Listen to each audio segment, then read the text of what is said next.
more can I say? Top Billin. Yo, Top Billin back with it again, part 2.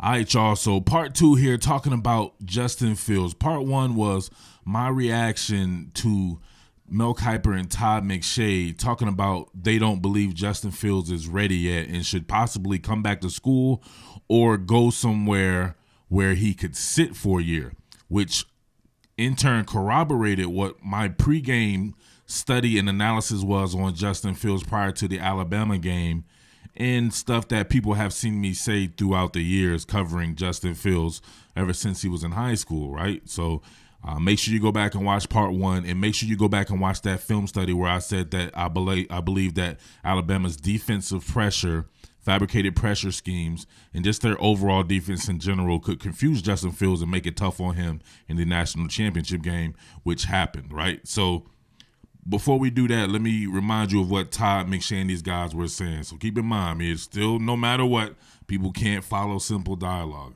I didn't hitch my wagon to what they said.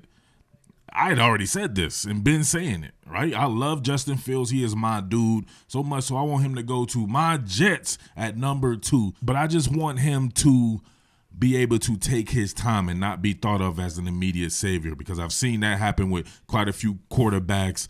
And if you only get one time to make a first impression, it seems, in this league these days. So that's all I'm saying right there. So, but check this out. Over the course of the week. But honestly, I don't think he's ready yet. And we started this podcast talking about it, and we're going to end it talking about it. I don't think he's ready yet, so I think he could drop a little bit. Do I think he's going to be at 15? No. There's going to be a team that moves up for him, and I would project a trade. But I think Justin Fields needs to go to a place where he has a year to develop. All right, so keep in mind, analysis is not done from a one-game situation. The people were getting on my nerves talking about that in the comments. No, not at all. This is a skill set dissection. So this is stuff that you see in this man's skill set. But to break it down, I like to show you where they live at for Ohio State, to where they get this man bunny throws, right? That will be throws outside the numbers. He has such great arm strength, and he is a very accurate thrower when he can see it and process it. So you have to give him credit for that. There in no uncertain terms, this guy is a freak, right? He's a damn good. He just needs some polish. That's all I'm saying, right? Regardless of whatever you hear somebody else saying, all I'm saying is he needs some polish, and I would like to see him brought along a little bit slower in the NFL than just thrust in there. But check this concept out right here. You're pretty much going to have a corner route from Garrett Wilson. He's running this kind of lazily because he's not really in play here. This is a 2-man route combination, but technically it's a 1-man route combination where he can just stare this down right here, and this is what they do. They run to the sticks, and they run past the numbers. Out routes, curl routes, comebacks, they live and die by those particular throws right there. And, of course, going downfield, he's money. That's what makes him so exciting because of his deep ball prowess and everything like that. But just to set that up, you'll see here, right, he's able to, when they do this one on a sprint, he doesn't even have to do it. But you can see that there, bang, too easy, right? Too easy. Look, you can see Garrett Wilson here. He comes out of his break. He's not even trying. Look at him. He throttles it down. And then you get my man Patrick Surtain here getting twisted one of them pretzels there by Chris Olave. But you see the half roll there, and just to hit that out route. That's what they do it. He doesn't need to do it from a half roll. He can sit here opposite hash and deal from there. So this is something I explained before. But check this out right here. All right, so I remember this standing out for me at the beginning of the year when they played Penn State. You got with the bell and sink technique, right? So you have your edge player sinking while your cornerback here bells, so you get that underneath bracket there. And what did I say they like to do? Of course, they like to work past the numbers. So this area right here was restricted, right? This was the restricted area for him on this particular coverage.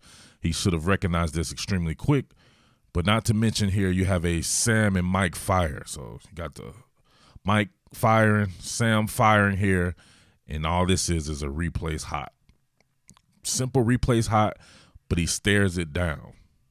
Right? If he hadn't stared this down, he could have quickly came off of that and hit Luke Farrell right here and he would have been good. But instead, bang, good Lord, sent to the upper room with Jesus.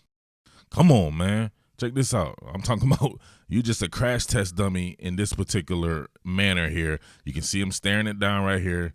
The sunk with the underneath coverage here. So he's on Garrett Wilson, cornerback Billin right there. He could have probably recognized that pretty soon. He was just looking for him to quickly open to get past the numbers. But just a quick glance right here or the feeling of that pressure right there, Luke Farrell is straight open. But instead, boom, can't be taking hits like that, man.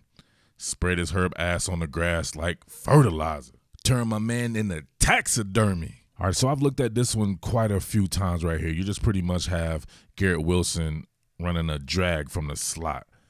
But thing about Justin Fields that I've never really liked was his delivery, right? I think he has an elongated delivery that kind of causes him to throw hot a lot.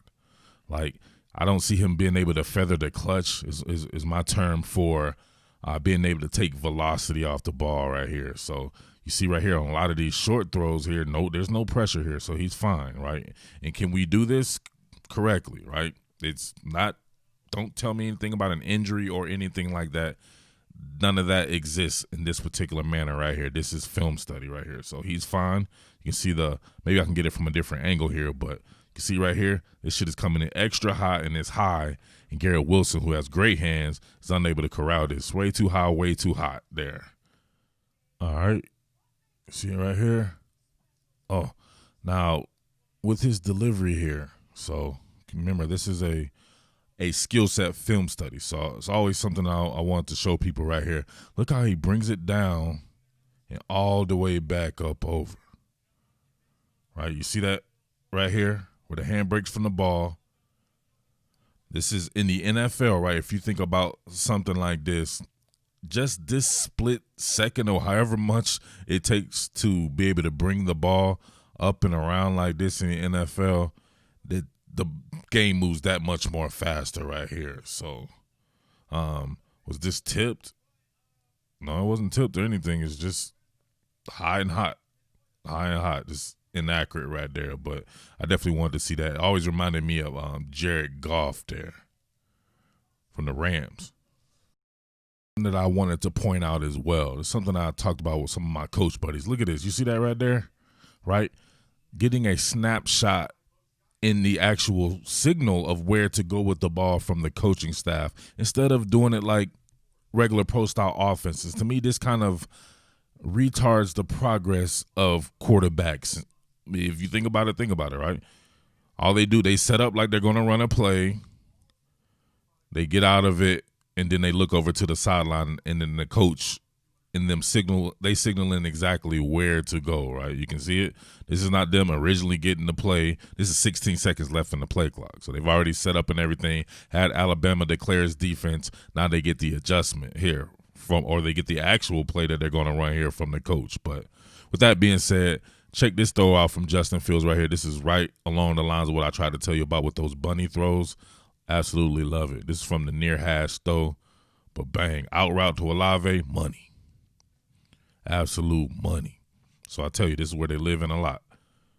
Not a lot of stuff going across the middle for Justin Fields, I noticed, but these throws right here, which he, to me, perfected or at least was trained in perfection at the University of Georgia because they did a lot of throws outside the numbers with Jake Fromm and with him there when he was there as a freshman, but see right here, can't really throw it any better than that. Maybe could have led him to the sideline a little bit, but he kills those particular type of throws there. Got him matched up on the safety here. All right, so we talk about not coming off the primary read, which is something that I said before. He doesn't do it all the time, but he does it a great deal of times, right? Because a lot of these things are set up for him to go ahead and get some of these bunnies, whereas if he were to do kind of full scan progressions, he could bail himself out better than using his legs. And to me, he's made of fine china. He seems to get hurt a lot. So him being able to deal in the pocket, especially in the NFL, is going to be worth his weight in gold because you don't want to see this kid getting hurt a lot. But this right here, we can see pretty much like the other concept right here. Garrett Wilson going to motion the slot, and he's going to run out route past the numbers, and he pretty much stares this down. I think is I'm not sure who this is right here running a clear out route. Might be Smith and Jigba, but he stares this down, and you can see the in-breaking routes right here, front side, coming open before he takes off right here. It's a couple of in-breaking routes from the tight end, and looks like it might be Olave over there. So you can see the motion here, and immediately he stares this down, right? Staring it down. And you can see right here the leverage by the safety here. I think this might be DeMarco Hellum, so he knows not to go here. However, if he were to come off this read right here, scan back across the field, look at the leverage being gotten right here on this in-breaking route because of the outside leverage being played by the corner. He's open. Boom. You can see Olave even turns around like, oh shit, I'm good. Puts his hands up, but look, Phil's already bolting out the back door.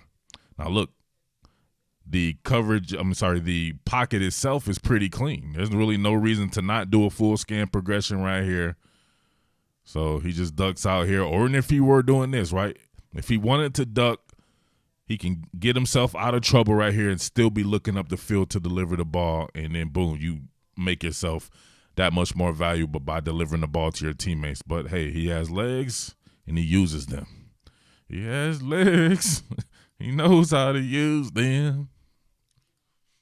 Quickly, better angle of that last play here so you can see, right? Definitely wanting to go right here to Garrett Wilson. Pocket still clean. Look, that was it right there. He didn't even think to go back at all. Wanted to go there and just like, you know what, I'm leaving. I'm leaving. But look at this. You can really see from this angle how he could have delivered the ball downfield with a quick scan. But, hey, when you have those legs, man, it does get you out of trouble. But eventually, as we see with like Lamar Jackson, you're going to have to be able to think the game through. All right, feathering the clutch on this fade to Garrett Wilson, who had Surtain beat pretty bad. Oh. One more time from this. We can really see his throw motion from here. I like this angle. So down and around. Yeah, really driving on that right there. Driving off that back leg, that point and shoot foot here.